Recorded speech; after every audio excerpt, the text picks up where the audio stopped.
नमस्कार। ललित महाजन सरस्वती विद्या मंदिर स्कूल की न्यूज़ बुलेटिन में आपका स्वागत है। Pre school, kindergarten, play school और न जाने कितने नामों से जानी जाती है वो जगह जहाँ एक बच्चा अपने जीवन की शुरुआत करता है, जहाँ उसके जीवन की नींव रखी जाती है और इस प्रक्रिया का श्रेय उस अध्यापक को जाता है जो एक कुम्हार की तरह हर एक बच्चे के जीवन को एक नया रूप देता है। आज के समय में जहाँ स्कूलों में मॉन्टेसरी और प्ले स्कूल के नाम पर कोमल कोमल बच्चों पे भारी भारी किताबों का बोझ दिया जा रहा है, वहीं विद्या भारती ने पूर्व प्राथमिक शिक्षा की ओर विशेष रूप से ध्यान केंद्रित करते हुए भारतीय संस्कृति और स्वदेशी परिवेश के अनुरूप शिशु शिक्षा पद्धति शिशु वाटिका का निर्माण किया है। जी हाँ, विद्या भारती की अनोखी पहल शिशु वाटिका। विद्या भारती के अनुसार शिशु वाटिका की कक्षाएं छोटे छोटे बच्चों की आनंद भरी किलकारियों से गूंजती है और बच्चे सहज भाव से शिक्षा और संस्कार प्राप्त करते हैं।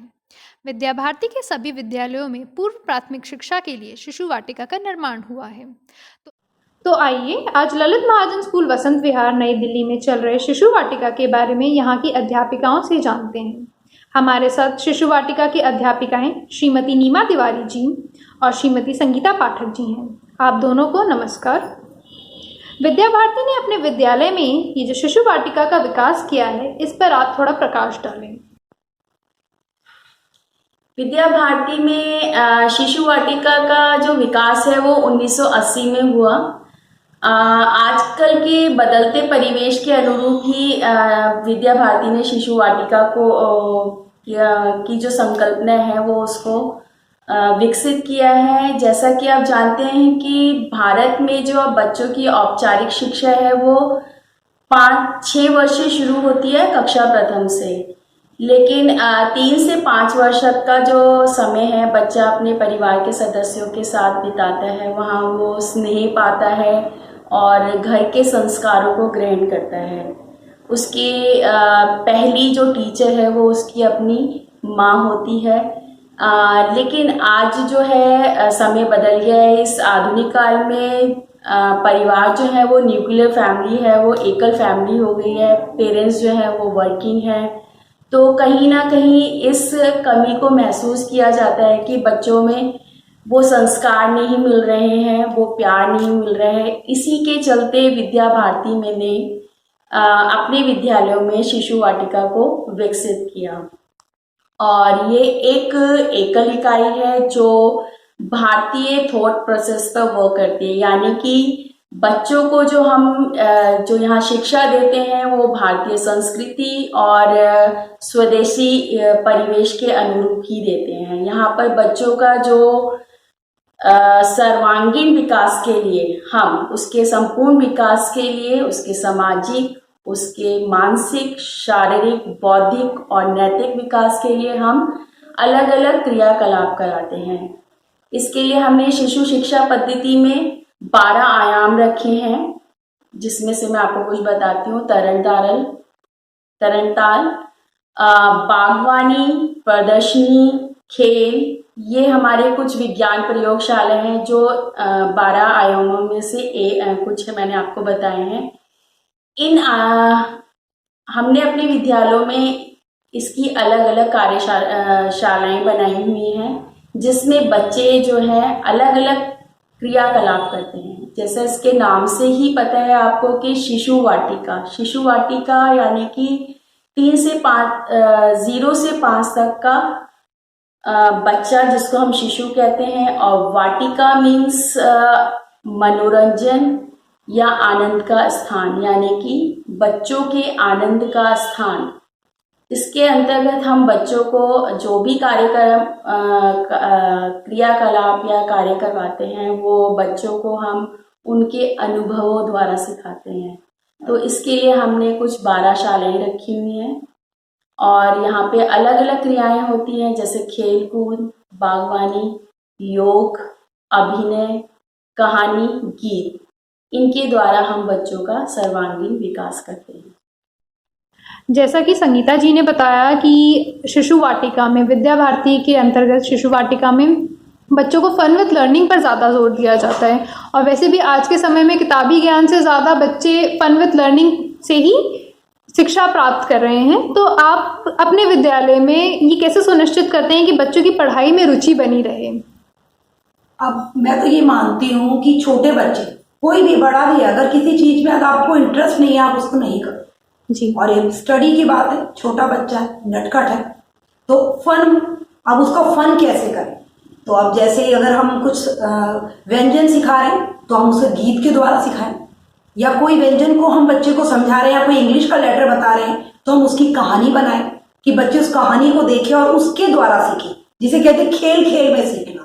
और इसको बच्चा बड़े अच्छे से सीखता है। अब दिवाली आ रही है, बच्चे को दिए बनवाने, तो क्यों ना हम मिट्टी या वो लाकर बच्चे के हाथ में दें और वो उसके द्वारा मिट्टी से दिए बनाए, उसे रंग करें। तो बच्चा इन विभिन्न क्रियाकलापों को जब खुद करके सीखता है तो उसको बड़ा अच्छा लगता है और इसमें वो सीखता भी है और अनुभव भी प्राप्त करता है। तो हम अपने शिशु वाटिका में विभिन्न उसको औपचारिक न बना के विभिन्न क्रियाकलापों द्वारा बच्चों को सिखाने का प्रयास करें। जी, बिल्कुल सही कहा आपने।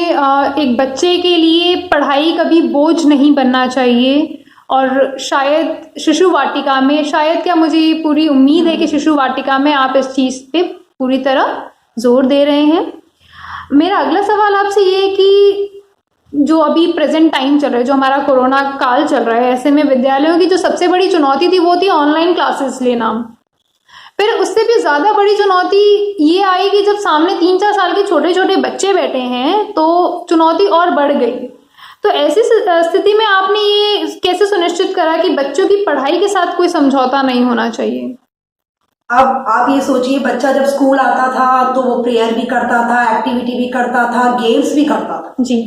और मैं मानती हूँ थोड़ा बहुत लिखना या कलर करना भी वो सीखता था। और शिशु वाटिका में तो अभी लिखने का नहीं, कलरिंग हम कह सकते जी।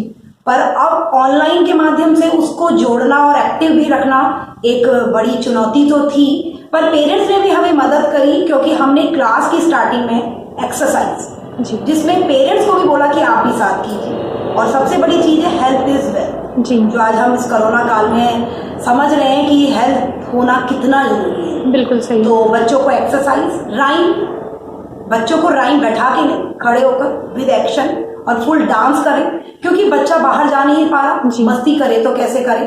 कुछ मस्ती वाली एक्सरसाइज कराना या डांस कराना, उछलना कूदना, इस तरह की एक्टिविटीज पहले शुरू करें। और उसके बाद कलर, जैसे कोई भी व्यंजन या वर्ण हमारी विद्या भारती में भी है कि बच्चे के हाथ में डायरेक्ट हमने पेंसिल नहीं देनी, रंगों से खेलना है। तो किसी दिन उसको कलरिंग करा दी, किसी दिन उसके हाथ में कलर पेंट लगा के उसने उसका इंप्रेशन वो करवा दिया, किसी दिन उसके दालों के द्वारा उसने किया।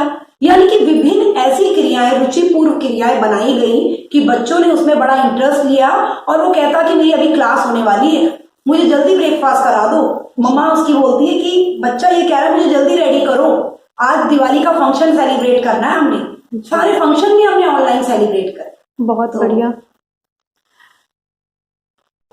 तो नीमा जी, उन पेरेंट्स के लिए आपका क्या सुझाव है जिनके बच्चे इस आयु वर्ग के हैं? हाँ, जिन पेरेंट्स के बच्चे अभी 3 से 5 आयु वर्ग के हैं, सबसे पहला सुझाव है सब्र। देखिए, बच्चा है, हमें बच्चे का सिर्फ, जिसे कहते हैं ना कि एकेडमिक ही नहीं करना, हमें बच्चे का ऑलराउंड डेवलपमेंट करना। क्या पता कोई बच्चा आर्टिस्ट निकल जाए अगर आपने ड्राइंग कराई, क्या बच्चा आपने बच्चे को खेल कूद कराया और वो खिलाड़ी निकल जाए। मतलब सब चीजें एक दूसरे से जुड़ी हैं। ऑलराउंड डेवलपमेंट पे ध्यान दें। पहला ही हम, जैसे स्कूल हमारे खुलते हैं तो नर्सरी में हमारे बच्चों को हम 5-6 महीने कलरिंग करा, क्योंकि जब उसका मांसपेशियों का विकास हो जाएगा तो उसकी ग्रिप भी सही हो जाएगी, उससे उसकी राइटिंग भी सही होगी। तो सबसे बड़ी बात है कि बच्चों का ऑलराउंड डेवलपमेंट। तो इसलिए मैं सभी पेरेंट्स से कहूंगी कि बच्चों की शुरुआत है, नींव है, उसे हमें मजबूत करना है और हम और आप यानी कि पेरेंट्स और टीचर मिलके ये काम करेंगे और एक दूसरे का सहयोग देंगे तो बच्चा अवश्य ही अपने भविष्य में सफल रहे। धन्यवाद। बहुत बहुत धन्यवाद आपका। जैसा कि मैंने आपको बताया था कि हमारे जो 12 आयाम है उसमें हम विभिन्न क्रियाकलाप कराते हैं बच्चों को, तो उससे संबंधित मैं आपको कुछ चीजें दिखाऊंगी यहाँ पर। जैसे ये है दैनिक व्यवहार के जो हमारे क्रियाकलाप बच्चों को हम बताते हैं। इस थ्रेड के थ्रू हमने बताया है कि कैसे हमने शूज को लेसेस को टाई करना है। शू लेसेस टाइट करने हैं। ऐसे ही हमारे जो त्योहार हैं, अलग अलग त्योहार, उसमें हमने बच्चों से मिट्टी के दिए बनवाए और बच्चों ने ये दिए बनाकर उसमें स्वयं ही इसमें कलर किए हैं। देखिए कितने अच्छे लग रहे हैं ये।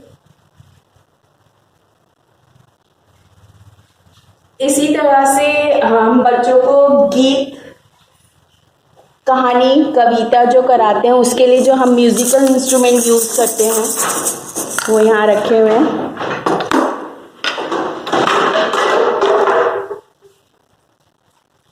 ऐसे ही विभिन्न त्योहार जो आते हैं, जैसे जन्माष्टमी है, उसमें प्रत्येक बच्चे को हम, हर एक बच्चे को ये मुकुट पहनाकर और हर एक बच्चे को बांसुरी देकर उनको रूप सज्जा के लिए प्रेरित करते हैं।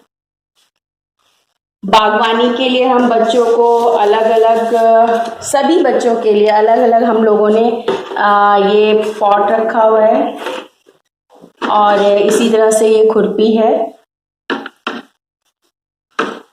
इससे बच्चे बागवानी करते हैं, खुरपी से खोदते हैं